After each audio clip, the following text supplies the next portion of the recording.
इतिहास में कुछ लोग राजा बनते हैं, कुछ लोग विजेता कहलाते हैं, लेकिन बहुत कम लोग ऐसे होते हैं जिनका नाम सुनते ही रोंगटे खड़े हो जाए। हिंदुस्तान के इतिहास में ऐसा ही एक नाम है, अलाउद्दीन खिलजी। 1290 ईस्वी दिल्ली की गद्दी पर बैठा था जलालुद्दीन खिलजी। उम्र करीब 70 साल, नरम दिल, रहम दिल, जो दुश्मनों को भी माफ कर देता था। लेकिन उसी दरबार में एक जवान आदमी था, उम्र सिर्फ 30 साल, आंखों में झुकाव नहीं, चेहरे पर सुकून नहीं और दिमाग में सिर्फ एक ही चीज, तख्त। ये था अलाउद्दीन। इतिहासकार ज़ियाउद्दीन बरनी लिखता है, अलाउद्दीन की खामोशी उसके सबसे खतरनाक साजिश थी। 1294 ईस्वी अलाउद्दीन ने देवगिरी पर हमला कर दिया। दिल्ली से देवगिरी की दूरी 1200 किलोमीटर की है। अलाउद्दीन के पास सिर्फ 10,000 घुड़सवार थे और सामने था यादव राजा रामचंद्र देव। लेकिन हमला बिजली की तरह था। देवगिरी लूटा गया। इतना धन मिला कि इतिहासकार लिखते हैं, दिल्ली ने इससे पहले इतना सोना कभी नहीं देखा था। हजारों सोने के सिक्के, हाथी, घोड़े, चांदी के ढेर। ये दौलत अलाउद्दीन के लिए सिर्फ खजाना नहीं थी, ये गद्दी की चाबी थी। जलालुद्दीन ने अलाउद्दीन को माफ कर दिया और उसे मिलने नदी किनारे बुलाया। इतिहास का सबसे खौफनाक दृश्य, एक बूढ़ा सुल्तान, खुले हाथ और सामने खड़ा भतीजा, गले लगने का इशारा और अगले ही पल एक नहीं, दो नहीं, कई बार जलालुद्दीन खिलजी की मौके पर ही हत्या कर दी गई। उसका सिर काटकर भाले पर टांगा गया और दिल्ली की तरफ भेज दिया गया। अलाउद्दीन को पता था, सिर्फ कत्ल से गद्दी नहीं मिलती। अगले 40 दिन दिल्ली में सिर्फ एक ही चीज चली, कत्ल, कत्ल और सिर्फ कत्ल। जलालुद्दीन के परिवार के सभी पुरुष सदस्य मारे गए, सैकड़ों अमीरों को राजद्रोह के नाम पर खत्म किया गया और कई लाशें यमुना में फेंक दी गई। इतिहासकार लिखते हैं, दिल्ली में रात को दरवाजे बंद नहीं होते थे, दिल बंद हो गए थे। अलाउद्दीन अब सुल्तान था, लेकिन उसे पता था सबसे बड़ा दुश्मन बाहर नहीं, दरबार के अंदर होता है।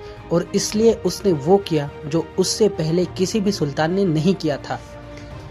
पूरी दिल्ली को जासूसों का शहर बना दिया गया। हर घर, हर गली और हर आवाज पर नजर रखी।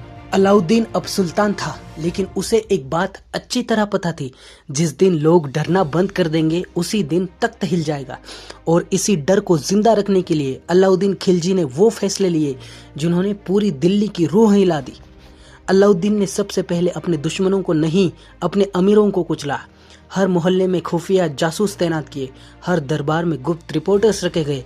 रोज सुल्तान तक पहुंचती थी लोगों की बातें, शराब की महक और बगावत की फुसफुसाहट। इतिहासकार बरनी लिखता है, लोग अपने घर में भी धीमी आवाज में बात करते थे।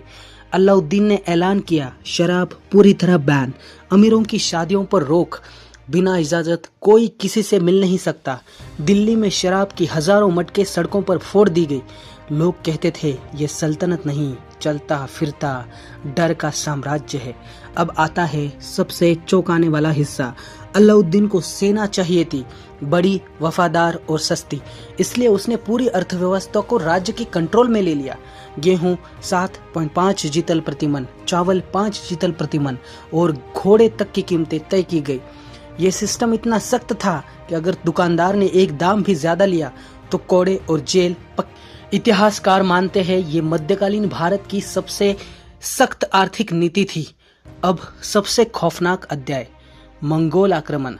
1297 से 1306 के बीच मंगोलों ने कम से कम 5 बार दिल्ली पर हमला किया। हर बार सेना 1 से 2 लाख तक थी और मकसद दिल्ली को जला देना। लेकिन अलाउद्दीन दीवार बनकर खड़ा था।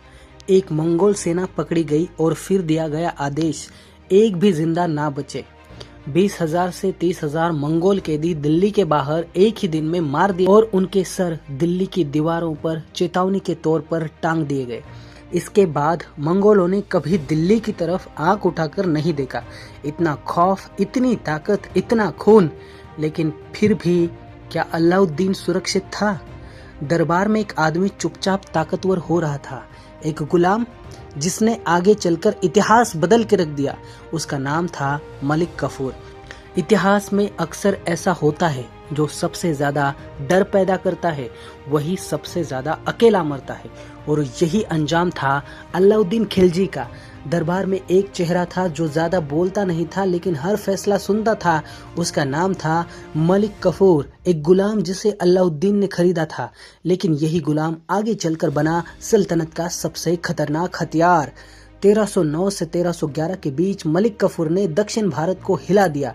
देवगिरी, वारंगल, द्वार समुद्र, मदुरै, इन अभियानों में हजारों हाथी, टन के हिसाब से सोना चांदी, अनगिनत हीरे जवाहरात। इतिहासकार लिखते हैं, दिल्ली की सड़कों पर सोना ऐसे बिखरा था जैसे धूल। कोहिनूर हीरा इन्हीं अभियानों के दौरान दिल्ली पहुंचा माना जाता है। 1303 ईस्वी, चित्तौड़ का किला, राजपूतों की शान और इतिहास का सबसे विवादित अध्याय। राणा रतन सिंह और रानी पद्मिनी की कथा। चित्तौड़ पर हमला राजनीतिक और सामरिक था। पद्मिनी की कहानी बाद के ग्रंथों में मिलती है, समकालीन इतिहास में नहीं, लेकिन जिसमें कोई डाउट नहीं वो है जौहर। हजारों स्त्रियां आग में कूद गई और पुरुष तलवार लेकर मौत से लड़े। चित्तौड़ जीत लिया गया, लेकिन इतिहास ने सवाल छोड़ दिया, क्या ये जीत थी या इंसानियत की हार? अब कहानी अपने सबसे अंधेरे मोड़ पर आती है। 1315 के बाद अलाउद्दीन बीमार पड़ने लगा और डर ने उसके दिमाग पर कब्जा कर लिया। कई बेटे अंध कर दिए गए, कई रिश्तेदार कैद कर लिए गए, कईयों का कत्ल कर दिया। मलिक कफूर पूरी सत्ता काबिज कर लेता है। इतिहासकार लिखते हैं, सल्तनत चल रही थी लेकिन सुल्तान नहीं। जनवरी 1316, बिना शोर, बिना शान, बिना अंतिम जुलूस, अलाउद्दीन खिलजी मर गया।